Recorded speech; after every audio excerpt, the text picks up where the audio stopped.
안녕하십니까? 안녕하세요. 자, 오래간만에 왔으니까 오늘도 오셨으니까 다짐하고 시작합시다. 몇 번 안 남았어요. 네. 자, 준비됐죠? 네. 자, 하나, 둘, 셋, 넷. 합격을 위하여. 네. 끝까지 이 공인중개사 시험은 인내력도 굉장히 중요합니다. 그죠? 네. 중간에 공부할 때 많은 이놈들이 했다가 중간에 포기하고 그런 경우가 많은데, 포기했으면 좋은데 포기했으면 또 포기해야 되는데, 포기도 한 것도 아닌 것이 아닌 것도 아닌 것이 이렇게 돼요. 네? 네. 그래서 나는 요번에 1차만 하고 2차를 포기하겠어. 그러면 딱 과감하게 포기하고 1차만 가야 되는데, 그렇지도 못하고 이렇게 걸쳐놔야. 네? 혹시나 그랬더니 끝나고 나면 역시 이거예요. 그죠? 좀 힘들지만 거의 다 왔어요. 예. 그리고 세법은 1월 달에 시작을 했던, 5월 달, 6월 달에 시작을 했던, 요번 달에 시작을 했던 세법만 얘기한다면 집중력 가지고 하루만 정리해도 할 수 있어요. 그래서 지금 쭉 수업하다가 이제 9월 달쯤에 하루 해서 처음부터 끝까지 정리를 딱 하고 압축을 해서 그거 가지고 이제 시험 보러 갈 때까지 자료를 계속해서 지금 공부하는 자료의 또 절반으로 줄여서, 예, 그렇게 해서 그거 가지고 반복해서 2회독, 3회독 하면 충분히 10개에서 13개 맞을 수 있다. 그럼 16문제니까 3문제는 출제자 권위에 도전하면 안 돼. 기본상 그냥 놔둬야지. 그죠? 예, 수능 받는데 만점 맞는 사람들은 인간이 아니라고 그래요. 자, 오늘 수업은 양도소득세 할 겁니다. 예, 오늘 양도소득세는 처음부터 뭐 하나 중요하지 않은 게 없으니까 오늘 양도소득세 딱 정리한다 이렇게 생각을 하시고, 알고 있는 내용이지만 다시 한번 점검하면서 하나씩 합니다. 여러분 교재 가지고 계시죠? 거기 보시면 31페이지에 양도소득세 과세 대상 있죠? 예, 그래서 과세 대상 잠깐 보면, 자, 먼저 수업은 PPT 자료를 가지고 한번 기억을 더듬고, 그리고 다시 한번 체크하고 이런 식으로 수업을 진행할 겁니다. 자, 양도소득세 과세 대상은 이렇게 크게 5가지로 구분했는데, 첫 번째 부동산 그랬죠. 부동산은 뭐예요? 토지든 건물이든 주택이든 등기 여부 따지지 않죠. 그래서 등기를 하고 부동산 팔든 미등기로 팔든 허가받은 건물이든 무허가 건물이든 다 양도를 했다 그러면 과세 대상에 들어갑니다. 그래서 부동산으로 점검할 건 없어요. 그러면 부동산은 토지 건물 이렇게만 기억하셔도 되고, 다음 이제 문제는 부동산에 대한 권리예요. 여러분, 부동산에 대한 권리는 크게 2가지죠. 타인의 부동산을 이용할 수 있는 권리, 민법 공부 많이 했잖아. 용익물권, 그죠? 용익물권 중에서 지지전 3가지가 있는데, 지역권 빼고 첫 번째 무슨 권? 지상권. 여러분, 지상권은요, 세법에서는요, 민법에서는 등기된 경우에 한해서 제3자의 권리에 대항력 가지고 있다 그러잖아요. 근데 양도소득세는 등기가 된 지상권이냐 등기 안 되느냐 따지지 않아요. 계약만 체결했으면 무슨 권? 지상권. 지상권이 뭐야? 남의 땅 위에 건물 세워놓고 건물 소유자가 남의 땅 이용할 수 있는 권리잖아요. 그죠? 그래서 지상권, 등기 여부 따지지 않습니다. 2번째 전세권. 타인의 부동산에 전세계약 체결했잖아요. 그리고 전세권 설정 등기했느냐 안 했느냐 관계없어요. 계약만 체결하면 무슨 권? 전세권. 이런 권리를 팔았다, 돈 받고 팔았으면 그 세금 내라 이 얘기입니다. 그런데 이제 3번째 등기된 부동산 임차권. 임차권이 등기됐다 그런 뜻이 아니라, 정확하게 얘기하면 부동산에 등기된 부동산의 임차권, 등기된 부동산 임차권. 그럼 등기 안 된 부동산의 임차권은 권리 보호받을 수 없기 때문에 매매 거래가 발생하지 않아요. 그래서 여기서 시험에서 물어보는 지문이 기출 문제 보면 여기서 답이 많이 나오죠. 임차권은 반드시 뭐한 거? 등기된 거. 미등기 부동산 임차권은 과세 대상이 아니다. 이거 기억하시면 돼요. 다음 2번째, 부동산에 대한 권리는 이렇게 타인의 부동산 이용할 수 있는 권리가 있고, 또 하나는 남의 권리 가지고 있다가 권리가 없어지면 부동산이 생긴다 그래서 부동산 취득할 수 있는 권리. 그럼 부동산 취득할 수 있는 권리 법에는 딱 두 가지로 되어 있어요. 뭐 공사 중인 건물이 완성되면 그 건물과 토지를 같이 취득할 수 있는 권리, 그게 뭐예요? 대표적으로 조합원 입주권 또는 아파트 당첨권, 이런 것이 아파트가 준공되면 건물하고 땅하고 한꺼번에 같이 취득하죠. 또 하나는 부동산 매매 계약을 체결하고 계약금만 지급한 상태에서 권리. 무슨 말이에요? 분양 계약 체결하면 계약금 주죠. 그리고 계약 체결하면 그때부터 무슨 권이야? 분양권이야. 분양권은 계약금, 중도금, 잔금 다 주고 분양권이 아니라 분양 계약 체결하고 계약금만 주면 그때부터 무슨 권? 분양권. 그러면 중간에 팔 수도 있죠. 그래서 팔았을 때 과세한다. 그래서 두 가지인데 부동산 취득할 수 있는 권리를 세부적으로 보면 아파트 당첨권이나 분양권이나 조합원 입주권, 그리고 토지주택공사가 가끔 발행하는 주택상환, 상환이 뭐예요? 주택으로 바꿔줄게, 토지상환, 토지로 바꿔줄게. 그럼 채권 가지고 있다가 없어져요. 만기가 되면 토지가 생기거나 건물이, 주택이 생긴다. 그래서 부동산 취득할 수 있는 권리, 세부적으로 이렇게 많이 물어보진 않는데 이 중에서는 분양권하고요, 또 하나 조합원 입주권, 이런 단어는 시험에서도 물어봐요. 근데 나머지는 큰 의미 없으니까 이 정도만 보시면 되고, 다음 기타 자산 봅니다. 기타 자산에 가서는 첫 번째 부동산과 함께 그랬죠. 부동산과 함께 양도하는 무슨 권? 영업권. 영업권은 권리금 얘기하는 거예요. 개인 사업체를 경영하다가 그 사업체에 관련된 부동산과 사업체를 한꺼번에 다 팔면서 별도로 뭐 받았어요? 권리금 받은 거 있죠.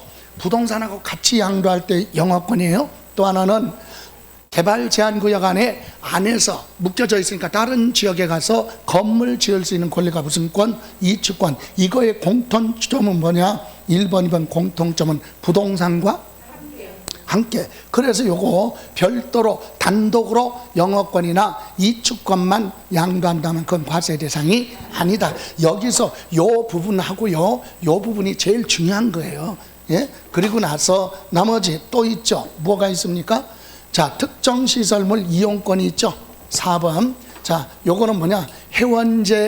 회원권이에요. 특정시설물 이용권, 회원권. 명칭이 뭘로 불리든 관계없어요. 땡땡땡 회원권 양도. 이건 과세 대상이 된다. 이해가세요? 자, 이렇게 해서 요 부동산하고 부동산에 대한 권리, 기타 자산에 여기까지만 보시고, 주식이나 파생상품 그리고 신탁수익권은 부동산이 아니니까 이거 기억할 필요는 없다. 요렇게만 기억하시면 돼요. 과세 대상. 이해가세요? 그런데 무심코 갈 수 있는 게 여기서 생뚱맞게 나오는 지문이 하나 있네. 뭐가 있냐? 여러분, 개인이 부동산 가지고 있다 팔면 소득세 내죠. 개인이니까. 그럼 회사가 부동산 가지고 있다 팔았네? 그러면 법인이니까 법인세법에 따라 법인세 내죠. 그래서 소득세는 개인이 내는 세금인데, 개인이 부동산을 가지고 있다 팔았다 전부 다 양도세, 그런 고정관념 깨라 이거야. 부동산을 가지고 있다 파는데 사고 파는 사람이 자주 발생하는 거 사업이 있죠. 매매업은 뭐예요? 부동산 사다가 파는 거잖아. 이렇게 사업자가 부동산을 가지고 있다 팔면 양도소득세 내는 게 아니라 사업소득이야. 사업소득이니까 뭘로 내요? 종합소득세 내는 거지 양도소득세 내는 거 아니다. 이 과세 대상에서 하나 들어갈 수 있는 것이, 여러분 참고로 교재에 보시면 32페이지 기출지문이 있죠. 거기에 1번 봐요. 등기된 부동산 임차권 양도 과세 한다 안 한다? 한다. 등기된 거니까, 그죠? 1번 맞아요?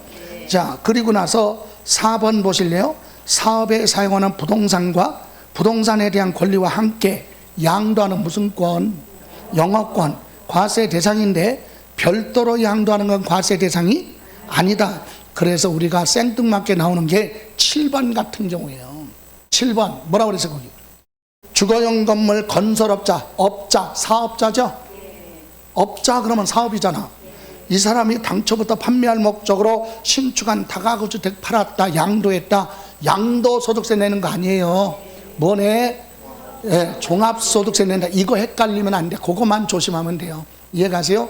예, 생뚱맞게 나올 수 있는 건 부동산 매매업자가 부동산을 팔을 목적으로 사서 취득해서 가지고 있다가 그거 파는 건 양도소득세 내는 게 아니라 사업소득, 종합소득세 내니까 양도소득세 과세 대상이 아니다. 됐어요? 예, 미련 없이 이제 넘어가. 다음 두 번째. 여러분 33쪽에 보시면 양도행위 나왔죠? 양도행위가 뭐예요? 양도로 보느냐, 양도로 보지 않느냐 이거거든요. 여기 보실래요? 여러분 양도의 뜻이 뭐야? 양도 두 글자. 예? 양도는 무슨 뜻이에요? 그냥 쉽게 얘기해. 양도 팔았어. 준 게 아니라 뭐? 팔았어. 줬다 그러면 증여고 팔았다 그러면 대가를 받잖아. 팔았다는 얘기는 뭔가 받아야죠. 돈으로 받던 물건으로 받던 대가성 바꿔주는 게 파는 거예요. 그럼 아무것도 없이 그냥 줬어. 그럼 증여고. 그죠? 그럼 여기서 어떤 분이 질문하되 공부하는데 너무 공부를 많이 해서 그런가 집중해서 그런가 질문해요. 진지하게 열심히 나왔던 분이 뭐라고? 왜 여기서 양도인지 증여인지 구분해요? 세금 조금 내려고? 아니야. 증여면 증여세 내야 되고 양도 행위에 해당하면 양도록세 내라고 하고 상속에 해당하면 상속세 내라고 하는 거지. 세금을 조금 내고 싶어서 많이 내고 그래서 구분하는 게 아니잖아요. 그죠? 그럼 이런 행위가 있을 때 뭘로 보느냐? 그거 알고 있어야죠. 제일 어려운 부분이야. 광범위하게. 여러분 양도는 팔았다 이거예요. 팔았는데 대가를 돈으로 받겠죠. 기본이 매매 한꺼번에 받던 분할해서 받던 공매 처분됐던 경매 처분됐던 여러분 부동산에 경매 처분돼봐 낙찰대금 들어오죠. 세금 안 내서 압류해서 공매 처분되면 돈 들어오죠. 법률에 따라 뭐가 돼? 수용 보상금 받죠. 많이 받느냐 적게 받느냐 그건 따지지 않아요. 일단 대가를 받고 주는 거니까 보다 팔았다 양도. 이해가세요? 이익 받느냐 손해 받느냐 그걸 얘기하는 게 아니라 대가를 받고 이전했으면 뭐고? 양도. 아무것도 안 받고 줬으면 뭐고? 증여. 여러분 현물출자도 뭐예요? 돈 대신에 현물출자 출자했다는 얘기죠. 예. 그래서 현물출자는 개인이 누가 회사에 부동산을 투자하고 대가로 뭘 받아요? 주식. 지분을 받았죠. 그 돈 주고 주식 사야 되는데 부동산 주고 주식을 샀다. 이게 현물출자. 그러면 부동산 줬죠. 공짜로 준 게 아니라 대가 받았으니까 보다 양도. 그죠? 다음 대물변제. 무슨 말이에요? 대물변제? 갚아야 될 채무 등이나 각종 위자료를 줄 때 돈으로 줘야 되는데 뭘로? 물건으로 준 거죠. 그래서 여러분 합의에 의해서든 법원의 판결에 의해서든 부동산으로 소유권 이전을 해주는데 무엇 때문에? 갚아야 될 채무나 또는 각종 위자료를 부동산으로 소유권 이전하는 걸 우리는 뭐라 그래요? 대물변제. 많이 물어보니까 좀 설명드릴 거예요. 그 다음에 이제 부담부 뭐라 그랬어요? 증여. 여러분 제가 아파트 10억짜리 가지고 있는데 여러분한테 아무것도 안 받고 그냥 줬어. 이거 증여죠? 예? 아파트 10억짜리 받았어. 여러분은 증여죠? 뭐 내야 돼? 취득세 내고 증여세 공짜로 받았으니까 증여세 내죠? 그게 증여예요. 그럼 부담부 증여는 뭐야?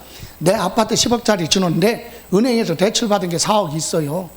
4억 있어 채무가. 근데 여러분이 그걸 떠안는 조건으로 증여받았다. 그게 뭐야? 부담부 증여. 그럼 여러분 입장에서는 아파트 얼마짜리 받았어요? 10억짜리 받았죠. 예? 증여는 공짜죠. 그러면 세법에서 물어보는 건 공짜냐 팔았느냐 이걸 물어봐요. 그러면 여러분은 아파트 10억짜리 받았지만 채무 얼마?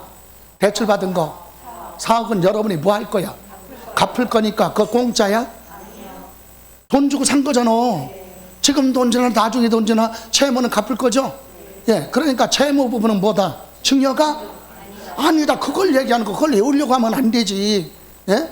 채무를 떠안는 건 갚을 거니까 공짜가? 아니야. 그럼 부담부 증여는 시험에서 부담부 증여는 양도냐 증여냐 안 물어봐. 부담부 증여는 증여라니까. 그러니까 증여냐 그거 안 물어보죠. 다만 물어보는 게 뭐야? 증여를 했지만 무슨 부분?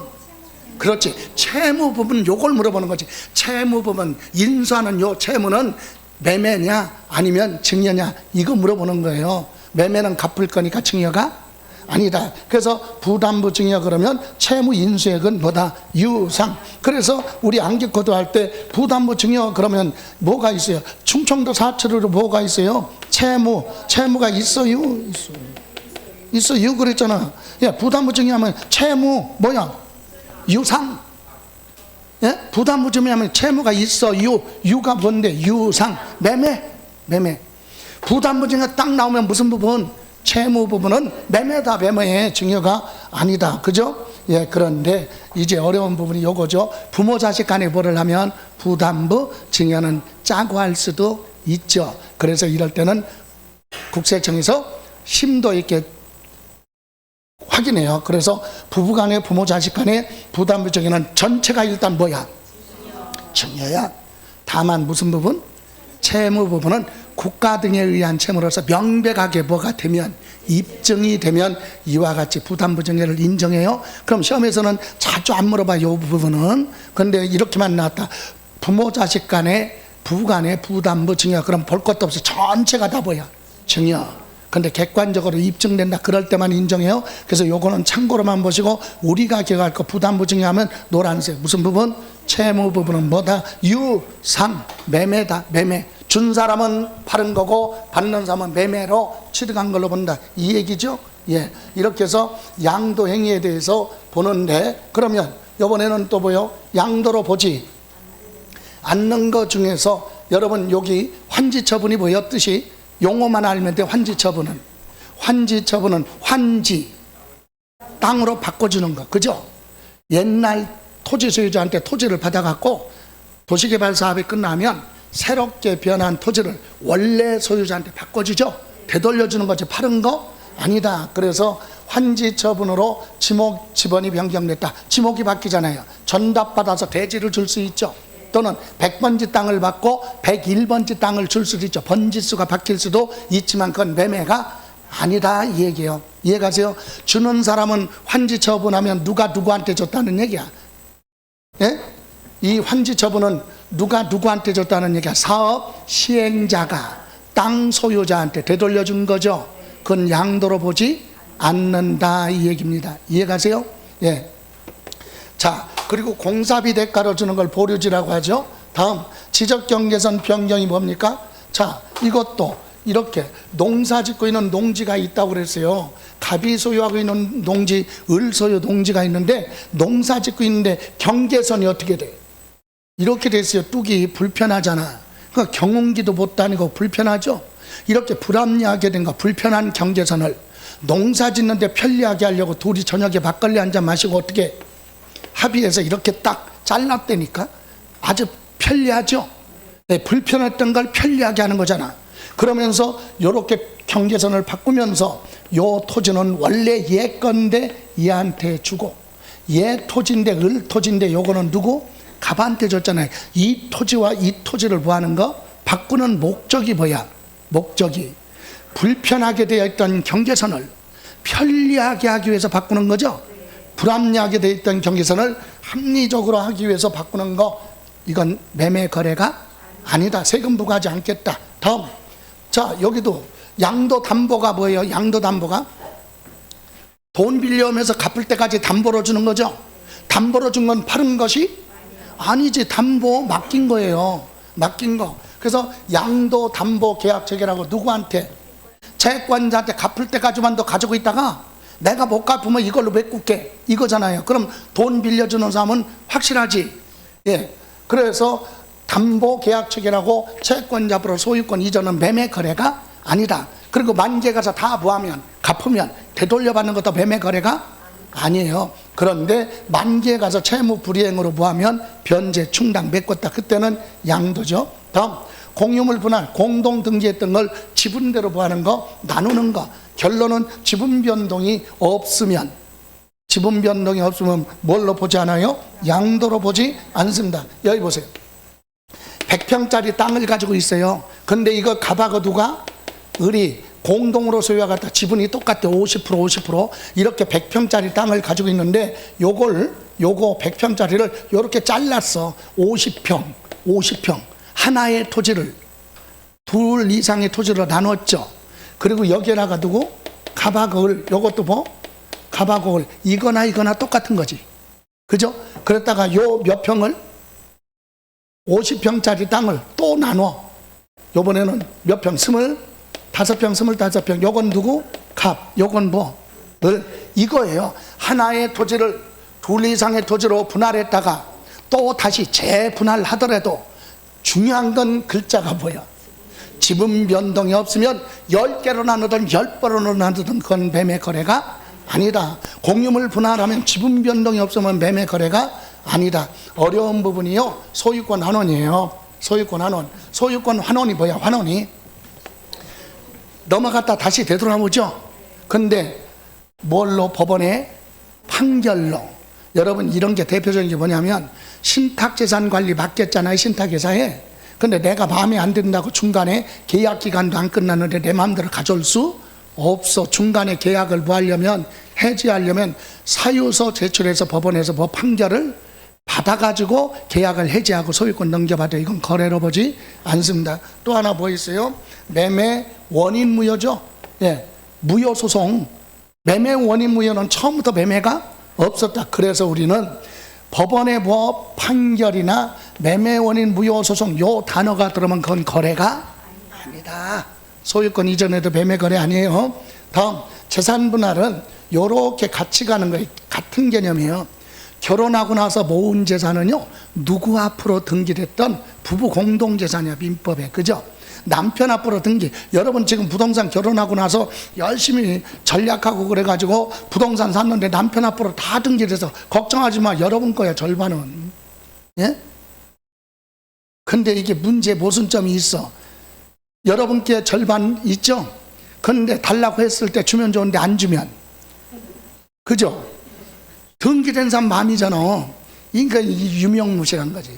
그래, 어쨌든 여기 보세요. 재산분할 청구라고 그랬죠? 뭐 하면서? 이혼하고 나서 부부였는데 이혼했으니까 남남이죠? 그래갖고 가져가는 걸 자기 걸 자기가 가져간다. 공유물 분할이에요. 이건 뭘로 보지 않는다? 양도로 보지 않는다. 재산분할 청구.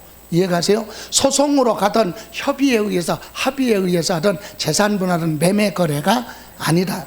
여러분, 어떤 분은 지하철 타고 가면서 막 큰 소리로 소리쳐요. 기분이 좋은 거야. 친구한테 전화하는 거야. 가만히 들어보니까 지금 오늘 남편 앞으로 등기되어 있던 부동산을 내 앞으로 보이는 거야. 옮겨놨어. 소유권 이전 등기했으니까 기분이 좋아갖고 친구한테 야, 나 오늘 재산분할 받았어. 그랬다고. 그런 거. 예? 재산분할 받았대. 말이 안 되는 얘기죠. 나 재산분할 했어. 이 얘기는 뭐야? 나 뭐 했어? 그럼 이혼하지 않은 상태에서 남편 부동산을 누구 앞으로? 부인 앞으로 이전하죠? 증여 무조건. 부부간의 거래는 뭘로 가? 증여. 이해가세요? 그럼 이혼하고 나서 이전하는 건 뭐고? 재산 분할. 이거 매매 거래가 아니다. 자기 거 자기가 가져가는 거니까 좀 이따 설명드릴 거예요. 자, 자기 부동산 자기가 경매로 낙찰받을 수 있죠? 예, 그 양도로 보지 않습니다. 이렇게 해서 양도행위 양도행위로 보지 않는 거 그랬는데 다시 알고 있는 내용이라도 한번 중요하니까. 요 부담부 증여는요, 부담부 증여는 자, 증여를 받았는데 뭐 채무를 떠안는 조건이죠. 자, 봅니다. 다시. 자, 부담부 증여에 딱 나오면 뭐가 있다고요? 채무가 있는 증여를 부담부 증여라고 하죠. 그래서 채무가 있다. 그래서 채무가 있어. 채무 부분은 상 매매예요. 매매. 예. 자, 그러면 내용을 보면 증여자가 있고 수증자가 있죠. 그럼 얘가 부동산을 이렇게 보한다고 증여합니다. 근데 이 부동산은 이 부동산 옛날에 뭐 할 때 취득할 때 얼마 주고 샀느냐? 요거 8억 주고 산 거야. 그리고 증여할 때 당시 감정을 했더니 얼마? 10억. 결론은 얘는 부동산 얼마짜리를? 10억짜리를 얘한테 보한 거야? 증여. 8억짜리가 아니라 증여할 때 감정가액 얼마? 10억. 10억짜리를 얘한테 보한 거요? 증여를 한 거. 옛날에 8억 주고 산 것을. 근데 이 부동산에 채무가 얼마 있어요? 4억 있다 갚을 거. 이것을 얘가 또 안는 조건을 뭐라고 한다? 부담부 증여라고 한다 이 얘기예요. 얘는 상가 부동산 얼마짜리 받았어요? 10억짜리 받았는데 공짜로 받은 게 증여죠. 근데 여기서 얼마는? 4억은 얘가 앞으로 뭐 할 거니까? 갚을 거니까 공짜가 아니다. 이건 증여가 아니에요. 4억은. 그거 물어보는 거예요. 그러면 얘는 준 사람은 자, 채무 부분 얼마? 4억. 얘는 안 갚아도 되죠. 얘가 대신 갚기로 했으니까 그러면 얘는 채무사학은 뭘로 본다? 양도로 본다. 왜? 얘는 부동산을 팔아서 그 돈을 받아갖고 채무를 보였다, 갚았다, 이렇게 해석을 하는 거예요. 그래서 얘는 채무 부분은 뭐다? 양도. 그죠? 그럼 요거 뺀 나머지 얼마? 6억은 뭐야? 증여. 여러분, 증여는요, 주는 사람은 세금 안 내. 그죠? 요거는 양도록세 계산해야 되겠죠. 그럼 얘는 자, 부동산 받았죠, 10억짜리. 근데 이제 취득세 내야 되잖아요. 취득세도 내고 뭣도 증여세도 내는데, 증여세는 시험 범위가 아니니까 공부할 필요 없고, 여기서는 10억짜리 부동산 중에서 채무 얼마?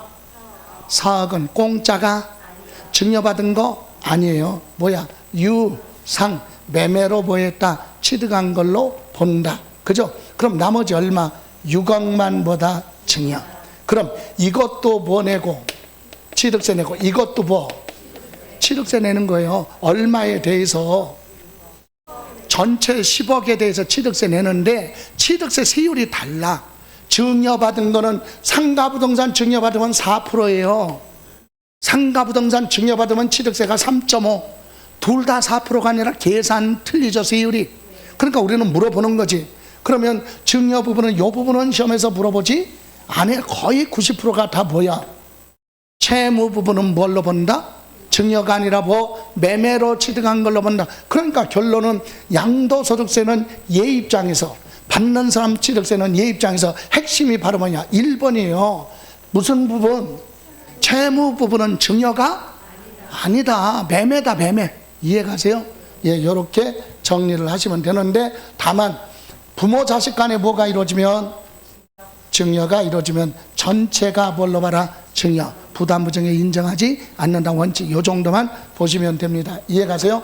자, 다음 이제 위자료 주는 거하고 재산 분할을 같이 한번 볼게요. 자, 여러분, 갑이요, 누구한테? 을한테 뭐 줘요? 이 부동산을 이혼을 하고 뭐 위자료 줄 수도 있고, 이혼하고 나서 재산 분할로 줄 수도 있죠. 자, 그런데 얘가 부동산을 얘한테 줄 때 등기소 가서 뭐 해야 돼요? 소유권 무슨 등기? 이전 등기 신청할 때 등기 원인이 있어요. 원인. 매매냐, 상속이냐, 증여냐, 기부냐, 재산 분할이냐, 위자료냐 적어야 될 거 아니야. 그거에 따라 세금이 달라져. 그럼 얘는 등기할 때 아무 생각 없이 뭐라고 적었어? 등기 원인에 위자료, 이렇게 줘. 위자료로 이 부동산을 얘한테 줬다 이거죠? 이해가세요? 예. 그래서 소유권 무슨 등기? 이전 등기했다. 얘는 뭐냐? 대물 변제. 얘는 양도야. 양도 팔은 거야. 왜 팔은 걸로 봐요? 예? 위자료 줘야 되는데 뭘로 줬어? 부동산으로 줬죠. 얘는 부동산 없어졌죠. 위자료 줄 것도 안 줘도 되지, 이걸로 줬으니까. 근데 법은 해석을 이렇게 하는 거지. 얘는 부동산을 팔았어요, 다른 사람한테. 그래서 그 돈을 받아갖고 뭐 줬어? 이거랑 똑같잖아. 그러니까 얘는 부동산 줘서 없어지나 팔아서 없어지나 똑같아. 그래서 얘는 등기 원인을 뭐라고 적으니까? 위자료 줬다고 적었으니까 대물 변제, 양도에 양도. 얘는 세금 내야 돼. 그리고 얘는 받았죠. 그러니까 뭐 내? 취득세 내고. 부동산 받으니까 취득세. 이해가세요? 그래서 얘는 양도로 보기 때문에 뭐 생각해야 돼? 갑은 양도소득세 부과하죠. 그래서 지문에서 물어보잖아요. 뭐라고요? 부동산을 위자료로 소유권 이전하는 행위는 뭘로 본다? 양도 행위로 본다 이거잖아요. 그럼 얘는 받았으니까 뭐네? 취득. 매매요. 그냥 매매. 정상적으로 보내라. 취득세 내라. 매매로 취득했으니까. 이해가십니까?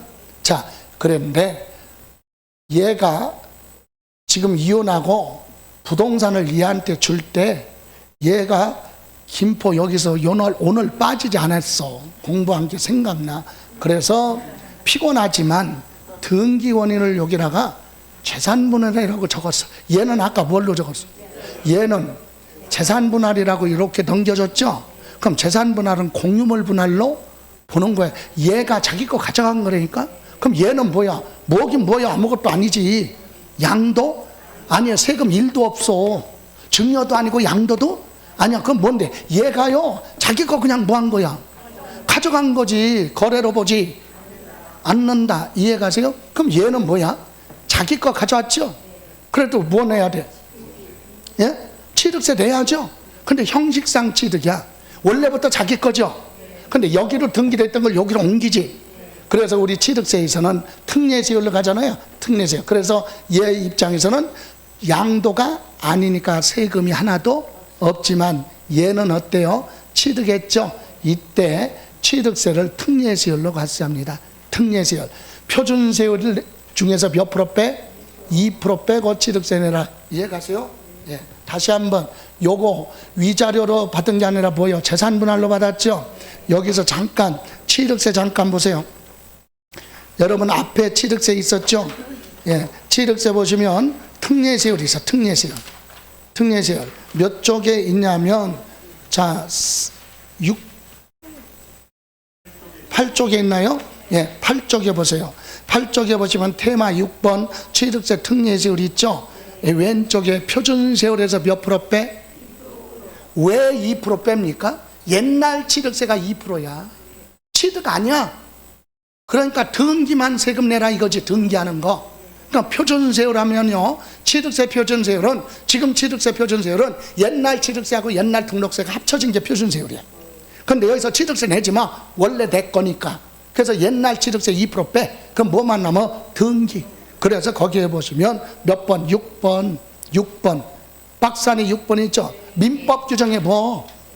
재산분할은 자기 거 자기 앞으로 가져오니까 등기만 하는 거예요. 그래서 표준세율에서 몇 프로 빼라? 2%. 그러니까 우리는 이것이 2달 후에 양도소득세 끝나고 2달 후에 뭐해? 취득세 하면 또 까먹고 또 한 달 있다가 양도소득세 하면 까먹고 왔다 갔다 이렇게 하는 거지. 근데 맞아.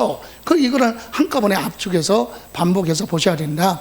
여기서는 뭐가 아니고 양도가 아니다. 재산분할은 얘는 취득세 반만 내. 표준세율에서 몇 프로 빼? 2%. 그런데 뭐는 위자료는 매매야 매매. 정상적으로 양도소득세 내고 정상적으로 보내라. 취득세 내야 된다 이 얘기입니다. 이해가세요? 자, 그래서 지금 부담부증이 다시 한번 갑니다. 여러분 교재 보세요. 부담부증이하고 재산분할 여러분 33쪽 있었죠?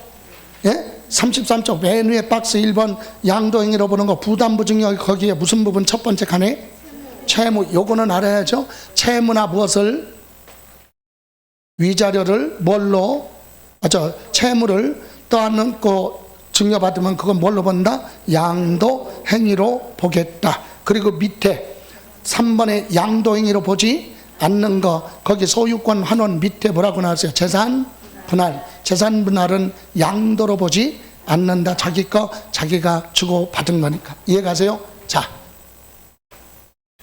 그래서 우리는 국세청 홈페이지에 들어가면 국세청 발간 책자가 있어요. 요즘 전자책자로 발간. 옛날에는 출간을 했는데 소책자 거기에 이렇게 기재해 있어요. 뭐라고?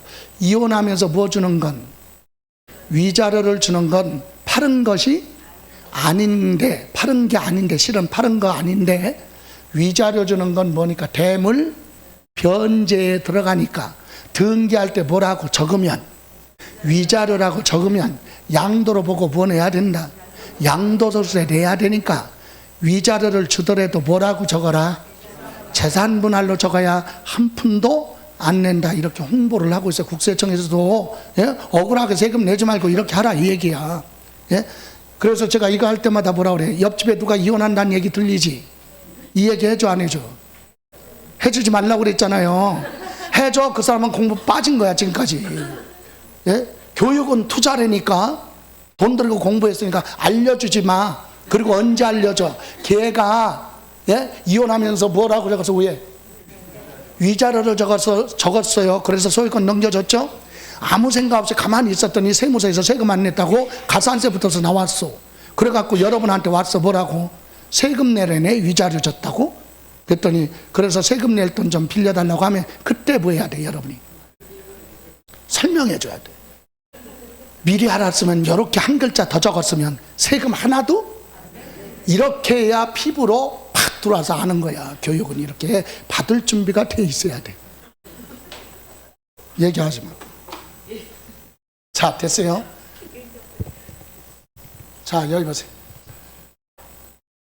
자, 이번에는 하나 더 봅니다. 많이 물어보는 거. 배우자, 직계존비속. 배우자는 부모죠, 부부죠. 직계존비속은 부모 자식 간이죠. 예, 이런 거래는 뭘로 보느냐? 양도를 했을 때 뭘로 보느냐 이거예요. 예, 자 보세요. 부모가 누구한테? 자녀한테. 남편이 또는 누구한테? 부인한테. 부동산을 뭐합니까? 소유권 이전합니다. 여기는 대가를 줬어요. 둘이 뭐 했어요? 사고 팔고 매매했다 이거죠. 그러면 법은 어떻게 봐? 요거 1번. 얘는 뭐한 걸로 봐라? 양도냐 증여냐? 예? 법은 그거죠.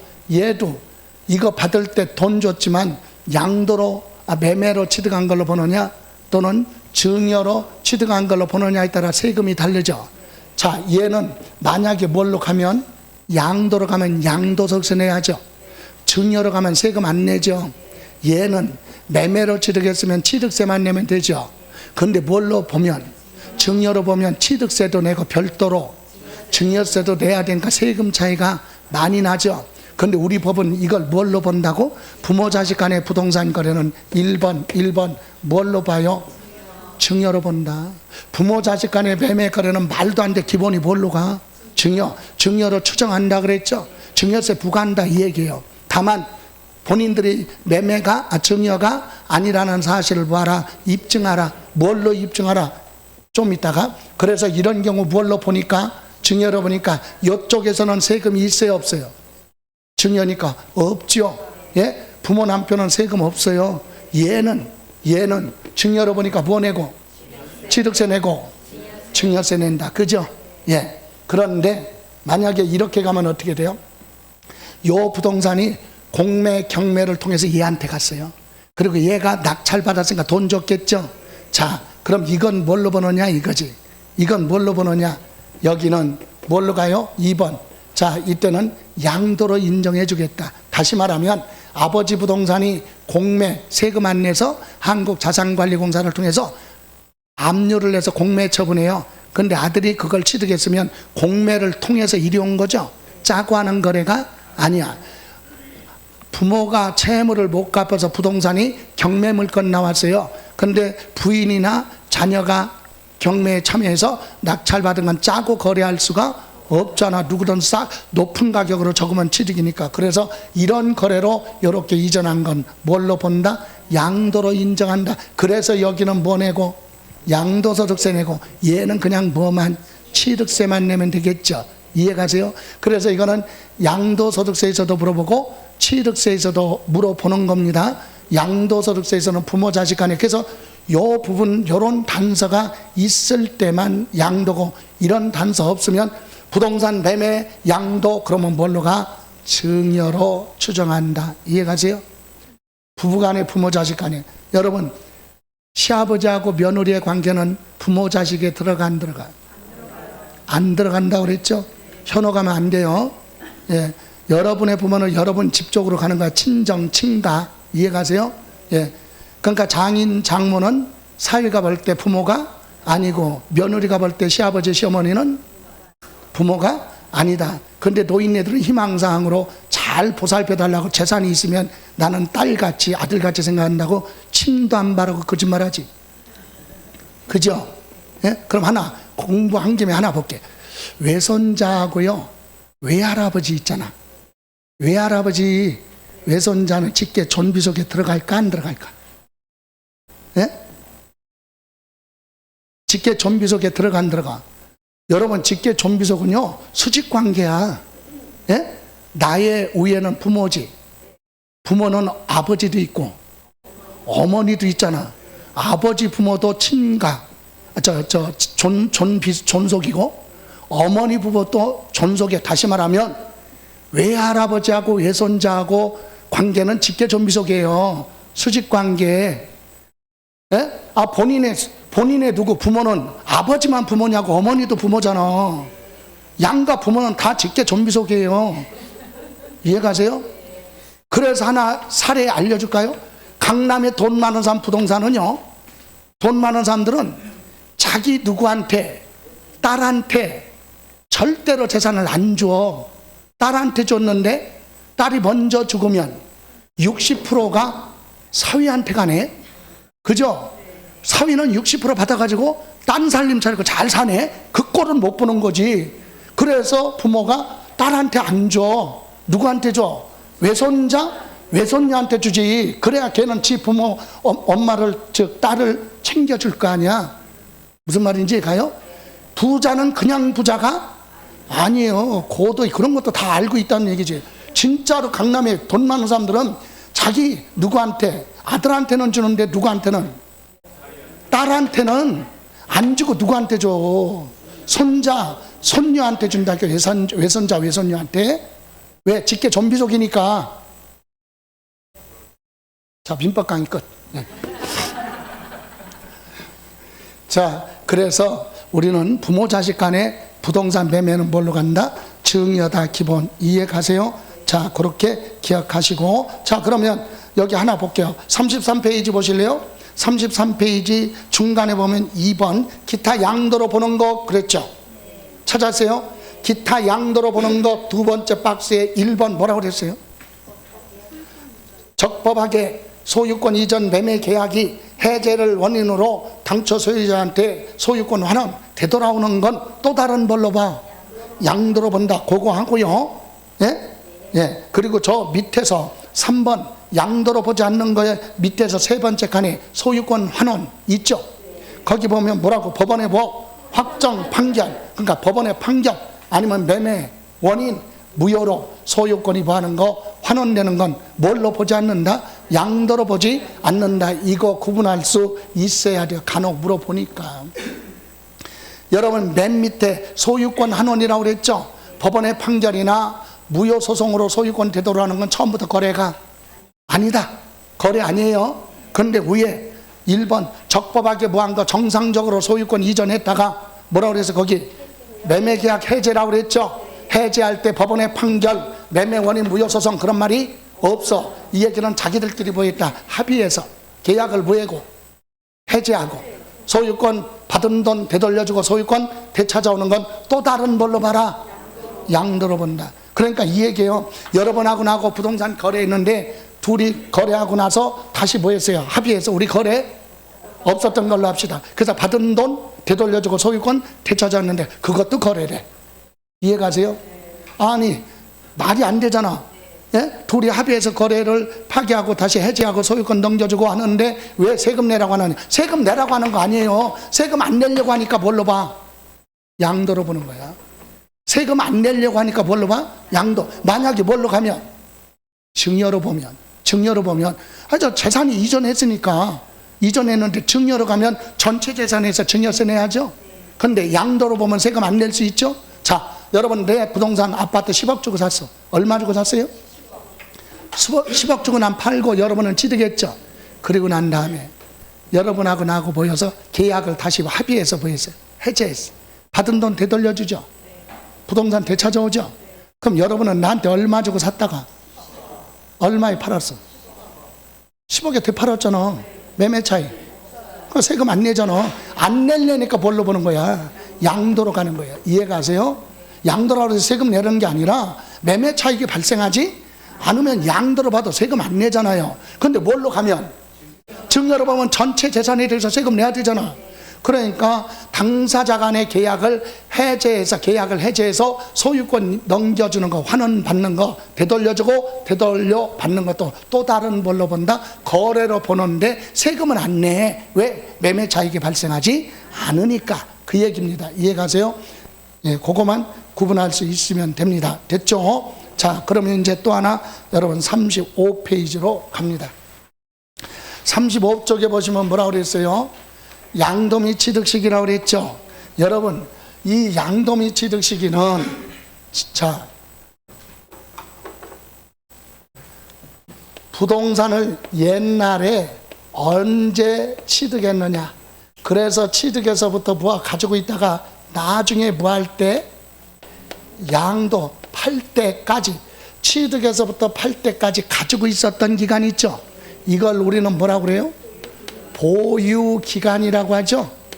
거주기간이 아니라 보유기간. 그럼 이 부동산 취득해서 팔을 때까지 가지고 있었던 요 보유기간에 따라서 세율도 달라지고 양도소득세 계산도 달라지고 장기보유 특별공제도 달라지고 언제까지 예정신고해야 돼 날짜도 다 다르죠. 굉장히 중요하다 이거지. 근데 왜 정리가 안 되느냐, 자꾸 중간중간에 공부하다 보니까 여기서 취득시기 그러니까 여기다가 요날 취득이야 그러니까 뭐라고 하냐면 그러면 이날부터 60일 이내에 취득세 신고 납부. 취득세 여기다 덤비면 안 돼. 이건 취득세 얘기하는 게 아니라니까. 취득세는 취득세에 따로 있잖아. 법이 지방세법에. 여러분 취득세 매매는 언제 취득이죠? 매매 올해 개정됐잖아. 개인과 개인 간의 거래를 하던 법인과 거래를 하던 간에 매매는 언제 취득해요? 사실상 잔금 지급일 취득이잖아요. 이해가세요? 그날로부터 며칠 60일 이내 취득세 신고 납부. 그건 취득세고 여기는 취득세 내라고 하는 게 날 여기서 취득했어? 그럼 여기서부터 날짜 계산 시작해. 날짜 계산 시작하는 시점 나중에 뭐 할 때까지 몇 년 후에 팔을 때까지 오늘부터 시작해서 나중에 팔을 때까지 날짜 계산하라고 시작하는 시점. 여기 팔았으면 오늘 팔았어? 그럼 너는 옛날부터 시작해서 오늘까지만 날짜 계산을 끝내. 끝나는 시점과 시작하는 시점이라가 취득세 대비하면 아무런 답이 안 나오지. 이해가세요? 양도소득세 법이 틀리니까 소득세법에서 양도 및 취득 시기는 취득세 계산하라는 게 아니라 날짜 계산하는 거야. 취득세랑 전혀 관계가 없다 이 얘기예요. 그렇다면 일반 매매는 언제 사고 파는 걸로 보느냐? 대금을 보한 날, 청산한 날. 아니 잔금 준 날 그러면 되지 왜 대금을 청산한 날 그래? 취득하는 쪽만 얘기하는 게 아니라 파는 사람도 있잖아. 상대방은 취득하는 사람 있으면 상대방은 파는 사람도 있잖아요. 파는 사람은 잔금을 받은 날이고 취득하는 사람은 잔금을 준 날이죠. 그걸 묶어서 뭐라 그래? 대금을 청산한 날, 주고받은 날. 잔금 준 사람은 그날부터 뭐? 취득한 걸로 보고 취득세 말고 날짜 계산하라 이거고.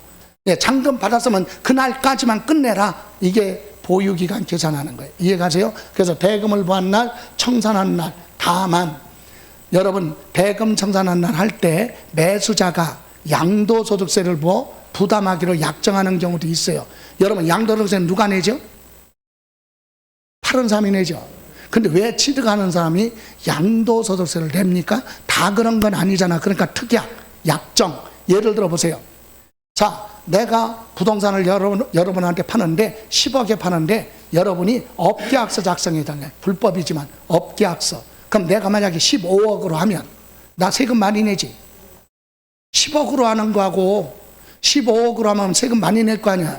그러니까 여러분이 그 5억에 대한 세금 있죠. 그 여러분이 대신 뭐 할게? 부담할게. 그럴 수 있다는 얘기지. 그래서 취득하는 사람이 세금을 부담하기로 약속이 되어 있다면 여기 대금을 보한 날, 청산한 날은 매매대금 얘기하는 거예요. 세금 빼고 세금은 별도로 계산하고 매매대금 주고받은 날을 뭐라고 한다? 대금 청산일. 그래서 양수자가 양도소득세를 부담하는 조건이라면 세금 부분은 뭐한다? 제외. 세금은 빼고 매매대금 주고받은 날을 대금 청산한 날 이렇게 가요. 그런데 예외가 있어요. 등기접수일로 가는 경우 있어요. 어떨 때? 대금 청산한 날이 불분명하다, 분명하지 않다. 또는 여러분 대금 청산한 날이 분명하지 않다는 얘기는 무슨 얘기입니까?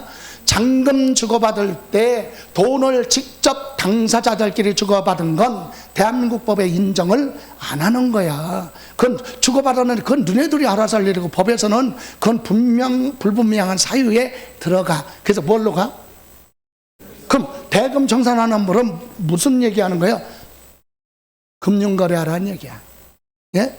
무통장 입금, 계좌 이체, 통장사범, 카드, 신용카드 결제, 금융거래했을 때만 확실하게 인정되는 거예요. 돈을 직접 주고받은 건 분명하지 않으니까 뭘로 가? 등기 접수일로 간다. 옛날에 그렇게 했죠. 부동산 살 때 어떻게 했어요? 잔금, 계약금, 중도금 주고 잔금 줄 때는 은행 가서 미리 돈 찾아갖고 수표로 하나 발급해갖고 공인중개사 사무실에 와가지고 뒷면에다가 뭐하고 이서에서 직접 또 주지도 않아요. 어디서 들은 건 있어가지고 공인 중개사한테 건네줘. 그럼 공인중개사가 또 옆에 있는 사람한테 주고 서류 넘겨받고, 이 쓰잘데없는 건 2조 초기 하던 방법이다. 이건 전부 다 세법에서 세법뿐만이 아니라 모든 금전거래는 분명하지 않은 걸로 보는 거예요. 어떤 분은 수표요 추적하면 그거 어디서 누가 발급했는지 다 아는데 그 자체를 확인 안 한다니까.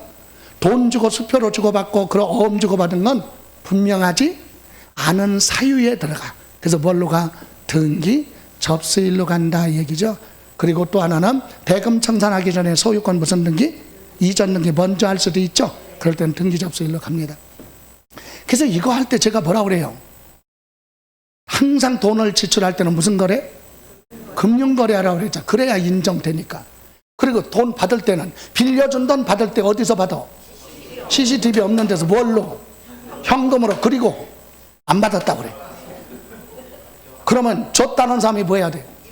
입증 못하면 2번 받지. 실수로 CCTV 걸렸어. 그럼 뭐라고 그래? 이실직고 하면 되지. 뭐라고? 미안해, 내가 하도 많아가지고 착각했어. 그러면 되는 거지. 맞아 죽을 일은 아니다. 그러니까 늘 생활화를 해야 된다. 아니, 아파트 가지고 있는데 여러분 리모델링 할 거 아니야? 예? 아파트 리모델링 할 거 아니에요? 가지고 있다가? 근데 업자한테 뭐 공사 맡겼잖아. 예? 근데 영세업자한테 맡기면 뭐라 그래? 돈이 없으니까 공사 대금 먼저 자재 살려고 하니까 먼저 줄래요? 그러면 돈 주잖아. 그런 건 다 공제받지? 못하잖아. 돈으로 줬으니까 달라고 하면 올려야 돼. 금융거래 계좌를 이체해줘야 남을 거 아니야, 준 거를. 이해가세요? 근데 또 계좌 이체해달라니까 영세업자는 뭐라 그래? 저는요 신용거래가 불량이라서 우리 집사람 통장으로 보내주면 여기로 보내주세요. 그걸 왜 보내니? 그죠? 계약은 누구랑 하고 남편하고 하고 돈은 누구한테? 그 사람 남편의 부인한테 보내고. 이거는 인정받을 수 없잖아. 그러니까 정확하게 해야 된다. 그래야 하자가 없는 거지. 그래서 늘 생활화를 해야 된다. 그죠? 금융거래하라 이거예요. 자, 특수한 거래는 자주 발생하지 않는 거래요. 여러분 장기할부 조건 그랬죠? 예? 장기할부 조건. 여러분 장기할부 조건인데 거래에서는 실제로 발생하지 않아요. 여러분 아파트 사고 파는데 여러분 아파트가 마음에 들어, 가격도 착한 가격이야. 이제 계약해야죠. 계약할 때 마지막으로 물어보는 거지. 팔 사람한테 자 할부돼요? 그래 물어봐봐. 뭐 이런 놈이 다 있어. 이럴 거 아니야. 근데 원래는 계약 자유의 원칙이니까 연부돼요? 할부돼요? 일시불해요? 얘기하면 되잖아. 근데 법이니까. 그런데 실무에서는 영 안 되지만 법률적 이론이에요. 그래서 부동산을 할부로 계약했다고 생각해봐. 할부로 계약했어요. 그러면 예를 들어서 선하게 보이는 공법 이유정 교수하고 할부로 계약했다고 그래봐. 그럼 여러분은 그분은 어떨 것 같아? 할부로 계약하면 대금결제 뭐 할 때까지 끝나기 전에 부동산 등기 먼저 해줄 사람 같아요? 아니야. 보이는 게 다가 아니야. 절대로 안 해줄 사람이야. 근데 나랑 했다고 그래봐. 나랑. 예? 여러분이 돈이 없어서 내 부동산 할부로 해달래. 좋아, 10개월 할부 해줬어요. 한두 달 할부금 받았어. 그리고 났는데 사정이 그러니까 먼저 들어가면서 살면 안 돼요? 그럼 나는 인도해 주니까 인도일 사용해도 돼요? 이렇게 먼저 할 사람이야. 이해가세요? 대금 결제가 좀 어려운데 알아서 그냥 먼저 등기해 준다니까. 그래서 할부는 사람마다 다 인간성에 따라 틀리니까 셋 중에서 보한 날, 빠른 날, 요거 기억하라. 예? 소유권 이전 등기 접수일, 인도일, 사용수익일, 이걸 다 기억하려고 하지 말고 할부니까 사람마다 틀리니까 뭐 셋 중에 빠른 날, 세 가지가 다 나와야 되니까 빠른 날. 이해가세요? 예. 다음, 내가 건물 새로 지었어요. 언제? 사용승인서 교부일. 사용해도 좋다는 승인서 받았을 때죠. 사용승인서 교부일 취득한 걸로 봅니다. 그런데 건축허가 받지 않은 무허가 건물, 여러분 20년 전에 무허가 건물 새로 지었다가 20년 가지고 있다가 오늘 돈 받고 팔았어요. 팔은 건 오늘 날짜죠. 돈 받았으니까. 근데 취득은 20년 전에 취득했잖아. 근데 그것도 뭐야? 사용승인서 받았으면 날짜가 확인되는데 무허가 건물은 그런 것도 없어요. 그럼 20년 전에 무허가 건물은 언제 취득이냐? 사실상 사용일로 간다. 20년 전에 사실상 사용일. 그러면 처음 하는 분도 계실 것 같은데, 아니 무허가 건물 사실상 사용일을 어떻게 알아요? 정확하게 알죠. 이거 사실상 사용이라면 그 건물에 전기, 수도, 가스가 공급된 날이에요. 예? 무허가 건물도 전기 요청하면 공급이 돼. 그래서 한전의 도시가스 등에 얘기해 보면 20년 전에 전기가 공급된 날짜 분초까지 딱 찍혀 있어. 그러니까 거짓말할 수 없다. 이해가세요? 예, 이렇게 무허가 건물은 사실상 사용일로 간다. 상속 증여는 뭐 알잖아요, 그죠? 예, 그리고 점유시효취득도 여러분 민법에 점유시효취득 있죠.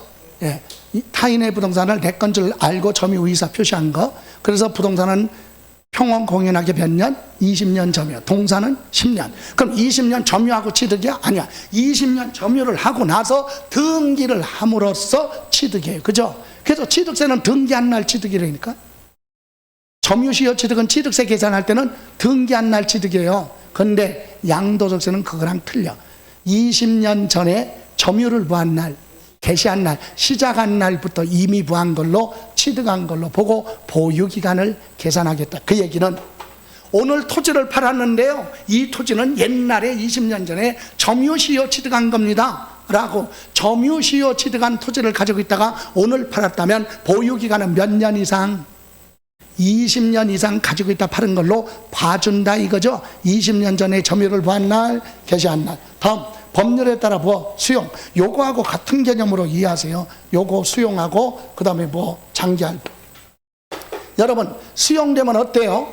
자, 사업시행자가 보상금 결정해서 보상금 받아가라 그랬어요. 그랬더니 이쪽 분들은 보상금을 받아갔네. 그럼 대금 청산 끝났죠. 이 사람들은 대금 청산한 날. 여기는 보상금 받아가라 고시했더니 보상금이 적다고 거부해, 안 받아가.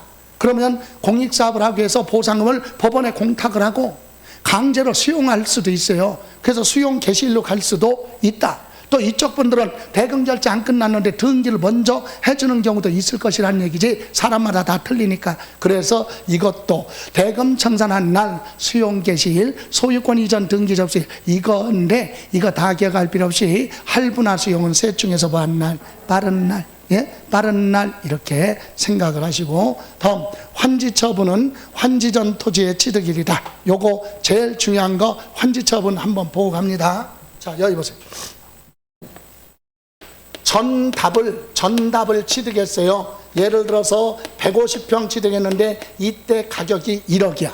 농사 짓고 있어요. 농사 짓고 있는데 이쯤에 와서 여기에 택지 개발 사업을 하는데 전원주택 단지로 바꾼다 이거야. 개발 사업을 합니다. 그래서 누가 사업 시행자가 이 지역에 농사 짓는 사람들 다 모아놓고 사업 설명회 할 거 아니에요. 뭐라고?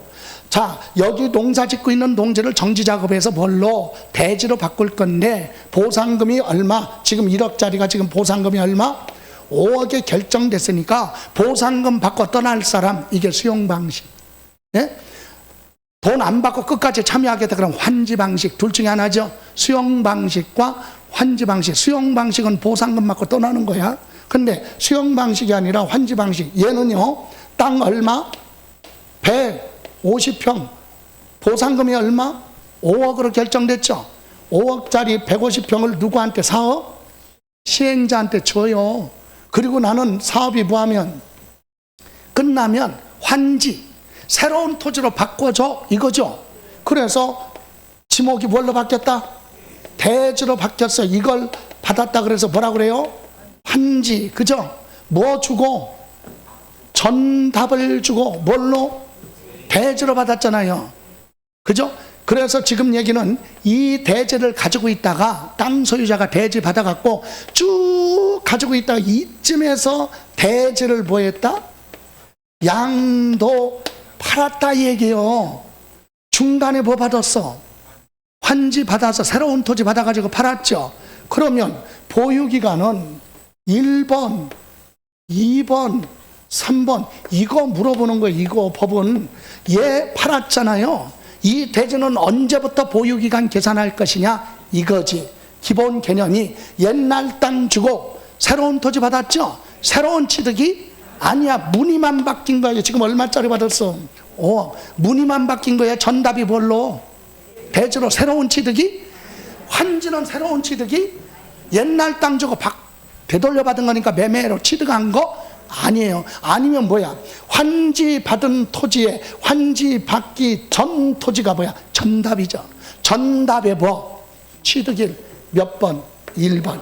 그 얘기야. 그래서 환지 받기 전 토지의 뭐? 취득일. 그러니까 환지는 새로운 취득이 아니다. 이렇게 생각하면 되지. 그럼 쭉 가지고 있었다. 이 얘기죠. 환지 받기 전 토지의 뭐? 취득일. 이해가세요? 그런데 여러분 증환지 가만지란 말 들어봤죠? 여기 보세요. 자, 얘는 땅 줄 때 계약을 해보라고 실행할 때 얘한테 자, 나는 150평 전답을 주는데 가진 게 돈밖에 없어. 그러니까 대지로 바뀌면 대지 몇 평? 150평 다 줘. 농지 몇 평 줬으니까 150평 줬으니까 대지도 몇 평? 150평 다 줘. 그럼 금액이 7억이다.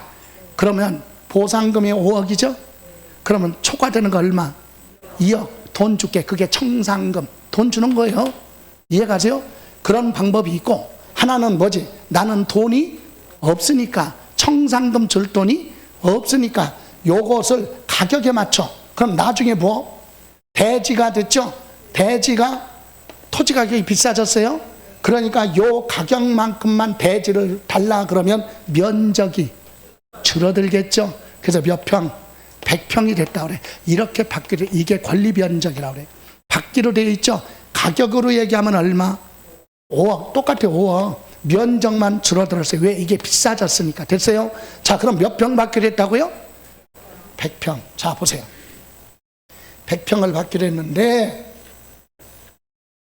사업 시행자가 택지 개발사가 끝난 다음에 토지 구획을 하죠. 토지 필지를 자를 거 아니야. 이렇게 자르는데 110평 단위로 다 잘랐다고 그래봐. 나 몇 평 받아야 돼? 근데 몇 평? 110평으로 잘라놨잖아요. 그럼 원래대로 하려면 여기서 몇 평 빼고 10평 빼고 100평을 받으면 상품 가치가 떨어져요. 그죠? 그래서 할 수 없이 그냥 100평 다 받았어. 권리 변적은 몇 평? 교부 받은 건 그럼 10평 더 받았죠? 이걸 뭐라 그래? 더 받은 걸 증환지. 얘는 이거 공짜로 받았어요? 아니야. 얘는 누구한테? 시행자한테 산 거야. 몇 평? 10평은 새롭게 취득이야. 취득. 이해가세요? 100평은 종전대로 가는 거고 10평은 더 받은 거 취득이에요. 됐어요? 또 반대로 여기가 몇 평치? 90평 단위로 잘랐어. 몇 평 받기로 했는데 100평. 그럼 온전한 거 몇 평 받고 90평 받고 여기서 이제 10평 떼어서 받으면 알바끼지 이거. 그죠? 그러니까 이것도 할 수 없이 그냥 몇 평만 받기로 했어. 당초 권리 변적이 100평인데 90평 받았죠? 더 받았어요? 덜 받았어요? 덜 받아서 몇 평? 10평. 이걸 뭐라고 한다? 가만지. 이거는요, 누가? 얘가. 누구한테? 사업 시행자한테 땅을 파는 거야. 10평. 이해가세요? 그럼 결론은 증환지는 뭐고? 취득. 가만지는 양도 파는 거죠. 그러면 이거는 언제냐? 환지 처분 공고가 나면 그날은 아무것도 할 수가 없어요. 환지 처분 공고가 나면 그 다음날 소유권 이전할 수 있다. 그래서 증환지, 가만지 이렇게 나오면 환지 처분 공고일 다음날에 취득되는 뭘로 본다? 양도한 걸로 본다. 그럼 증환지, 가만지라는 단서가 없으면 새로운 취득이 아니다. 이해가세요? 여기까지. 잠시만 쉬었다가 가죠. 예.